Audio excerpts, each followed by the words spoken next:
বাড়িতে ছোটখাটো অনুষ্ঠান হবে আর এই রেসিপিটা এইভাবে বানানো হবে না, সেটা তো হতেই পারে না। আজকে আমি দারুণ সুস্বাদু একদমই নতুন ধরনের পায়েসের রেসিপি তোমাদের সঙ্গে শেয়ার করব। এই পায়েস খেতে এতটাই সুস্বাদু হয় যে তোমরা শুধু অজুহাত খুঁজবে কখন এটা বানিয়ে খাওয়া যায়। তো আজকে এই পায়েসটা তৈরি করার জন্য প্রথমে আমি একটা বাটির মাপ করে 1 বাটি গোবিন্দভোগ চাল জলের মধ্যে ভেজানোর জন্য রেখে দিলাম। তোমরা এখানে চালের পরিমাণটা একটু বাড়িয়ে বা কমিয়ে নিতে পারো। এভাবে আমি 5-6 মিনিটের জন্য ভিজিয়ে রেখে দিচ্ছি। এবার চুলোর উপর একটা কড়াই নিয়ে নিতে হবে আর এর মধ্যে অল্প 3 চামচ মতো জল অ্যাড করে দিতে হবে, তারপর দুধ অ্যাড করে দিতে হবে। এখানে আমি আগে থেকে জাল করা ঘন দুধ নিয়েছি।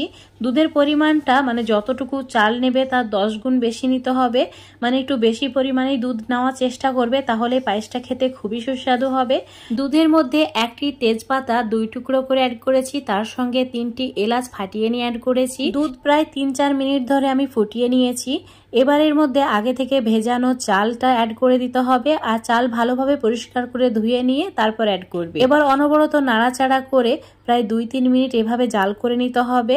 চাল যখন 40% মতো সেদ্ধ হয়ে যাবে তখন এর মধ্যে অ্যাড করে দিতে হবে নারকেল। আমি এখানে একটা মিডিয়াম সাইজের নারকেল এভাবে কিউব করে কেটে নিয়েছি। ওপরের খোসাটাকে ফেলে দিয়ে ঠিক এভাবেই কেটে নিতে হবে, তারপর এটাকে অ্যাড করে দিতে হবে। এই সময় যদি নারকেলটা অ্যাড করা হয় খুব ভালোভাবে সেদ্ধ হয়ে যায়। সামান্য পরিমাণে 1 চিমটি নুন অ্যাড করে দিয়েছি। তারপর এইভাবে সমস্ত কিছু একটু নাড়াচাড়া করে সেদ্ধ করে নিতে হবে। এই সময় চুলোর আঁচটা মিডিয়ামে রেখে 5-6 মিনিট অনবরত নাড়াচাড়া করে আমি সমস্ত কিছু সেদ্ধ করে নিয়েছি। দেখো এটা অনেক বেশি ঘন হয়ে গেছে। এখন তোমাদের আমি দেখিয়ে দিচ্ছি চালটা কতটা সেদ্ধ হয়েছে। এই সময় চাল প্রায় 90% মতো সেদ্ধ হয়ে গেছে। তো চুলোর ফ্লেমটা এই সময় একদম কমিয়ে দিতে হবে। তারপর অ্যাড করতে হবে পরিমাণ মতো চিনি। পায়েসের মধ্যে যে যেমন মিষ্টি খেতে পছন্দ করো সেই হিসাবে চিনিটা এখানে অ্যাড করবে। আমি এখানে প্রায় 150 গ্রাম মতো চিনি অ্যাড করেছি। তারপর অনবরত এইভাবে নাড়াচাড়া করে মিশিয়ে নিয়েছি।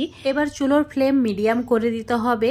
চিনি দেওয়ার কারণে এটা অনেক বেশি পাতলা হয়ে গেছে, তাই ঘন করে নিতে হবে। এবার এইভাবেই একটু নাড়াচাড়া করে নিচ্ছি। অবশ্যই অনবরত নাড়াচাড়া করতেই হবে, না হলে কড়াইয়ের নিচে জমে যায় আর এটা পুড়ে যাওয়ার চান্স থাকে। তো এইভাবে একটু নাড়াচাড়া করলে এটা একদম পারফেক্টভাবে রেডি হয়ে যাবে। এখন আমি তোমাদের প্রায় 3-4 মিনিট পর দেখাচ্ছি। দেখো একদম ক্রিমি মনে হচ্ছে এটা। আর এইভাবেই এই পায়েসটা তৈরি করে নিতে হবে। এবার চুলোর ফ্লেমটা একদম কমিয়ে দিয়েছি, একদম লো আঁচ করে রেখেছি। এবার এর মধ্যে অ্যাড করে দিতে হবে ঘি। আমি এখানে 1 চামচ ঘি অ্যাড করেছি আর চুলোর ফ্লেমটা একদম কম রেখে ঘিটা ভালো করে মিশিয়ে নিতে হবে। ঘিটা ভালোভাবে মেশানো হয়ে গেলে চুলোটাকে অফ করে দিয়ে এটা সার্ভ করে নিতে হবে। ব্যাস রেডি হয়ে গেল দারুণ সুস্বাদু পায়েস। তো পায়েস একবার এইভাবে রান্না করে খেয়ে দেখবে, আমি গ্যারান্টি দিচ্ছি তোমরা এটার প্রেমে পড়ে যাবে। খুবই সুস্বাদু হয়। আর নারকেল এভাবে একটু বড় বড় সাইজ করে টুকরো করে নেবে, তাহলে এটা দেখতেও অনেক বেশি লোভনীয় লাগবে। আজকের এই পায়েসের রেসিপিটা যদি তোমাদের ভালো লেগে থাকে অবশ্যই লাইক শেয়ার কমেন্ট করে দেবে। আর রেসিপিটা ফেসবুক পেজ থেকে দেখলে পেজটাকেও ফলো করে নেবে। ইউটিউব থেকে দেখলে চ্যানেলটাকে সাবস্ক্রাইব করে রাখবে আরও এরকম নতুন আর সুন্দর সুন্দর রেসিপিগুলো পাওয়ার জন্য। আজকের এই রেসিপিটা যদি তোমাদের সহজ মনে হয় তো অবশ্যই বাড়িতে একবার ট্রাই করে দেখবে, তারপর আমাকে কমেন্ট করে জানাবে তোমাদের কেমন লেগেছে। আজ এই পর্যন্ত, আবারও দেখা হবে নতুন কোনো রেসিপি নিয়ে।